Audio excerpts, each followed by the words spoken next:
Chapter 5. Attack of the Icky Bugs. Tss! The giant bugs hissed angrily at Neil. Their thick, pointed tongues lashed up at him. "If one of those things licks me, I'm going to lose the lunch I never ate," Neil shouted. The bugs were hairy beetles about 4 feet long. Their hard brown shells gleamed like armor. "Gross," said Eric, ducking behind a tree. "Ew," said Kia, jumping down beside him. The bugs flicked their fuzzy legs at Neil and Julie. Their feelers twitched and their tongues stuck out angrily.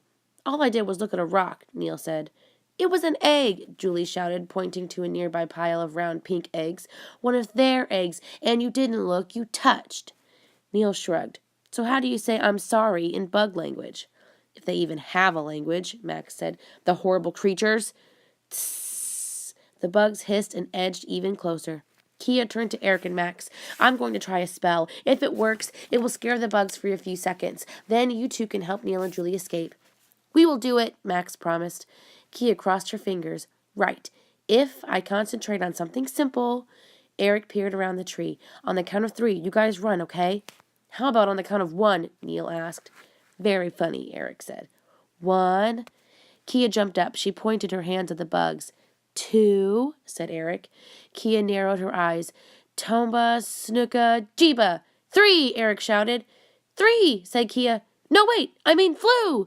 Too late. Neil and Julie were already leaping off the rock when, kabam! A bolt of green-bright light shot from Kia's hands.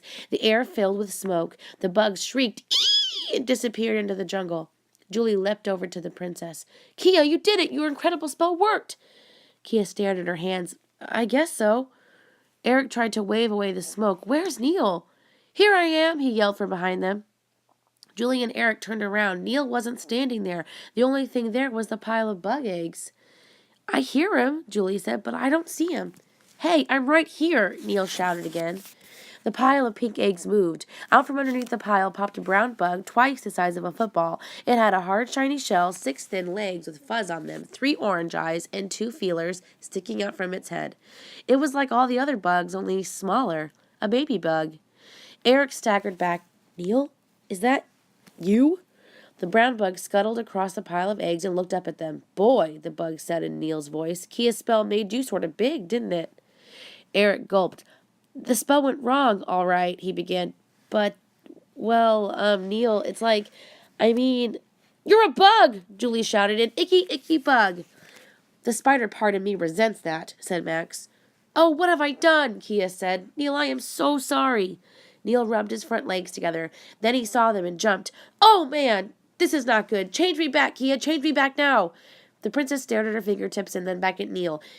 "You didn't answer right away," Neil said. "You're supposed to say, 'Sure, Neil,' and do your zapping thing, and I'm me again." Neil closed his 3 eyes. "I'm ready. Go." Kia's own eyes welled up with tears. "I'm afraid to try." Neil's fuzzy legs began to quiver and his feelers twitched. "It's all a dream. It's all a dream. It's all a... Hey, what's that?" Suddenly he flicked his tongue at Julie's head. "Ew!" she gasped, jerking backward. "Sorry, there was a fly near you," Neil said. "At least it looked like a fly. It was yellow with bright green wings. Anyway, I missed it." "What you saw was a Drunian sea fly," Max said. Suddenly, Neil rubbed his legs together, making a strange, high-pitched sound. Eric made a face. "Stop being such a bug." "Shh," Neil hissed. He tilted his head and went still. "Say that again, please." Eric blinked. "I said stop being such a..." "Not you," Neil snapped. "The fly." Neil's big eyes flickered as the green-winged insect buzzed in a quick circle around his head. He kept nodding. Eric turned to Kia. "I don't hear anything." Julie bit her lip. Then she brightened. "Maybe now that Neil is part insect he can understand the sea fly language." "I'm too much of a troll to understand it myself," said Max. Soon there was a whole swarm of sea flies buzzing over them. Neil scratched his head with the front legs. "They tell me that the groggles are nesting up there somewhere." He pointed up. "Where there are groggles, there are nins," said Kia, "and where there are nins..." "There is my Master Galen," Max chirped. Julie looked up into the fog. "But what's up there? It's too foggy to see anything." Neil nodded and twitched his feelers a few times. The flies swarmed together in a dense, bright green lump. They began to buzz in ever-widening circles. Faster and faster they flew, around and around over the kids' heads, stirring up the air. As they did, the breeze began to clear away the dark fog. Kia looked up. "Oh my gosh," she gasped. "A mountain!"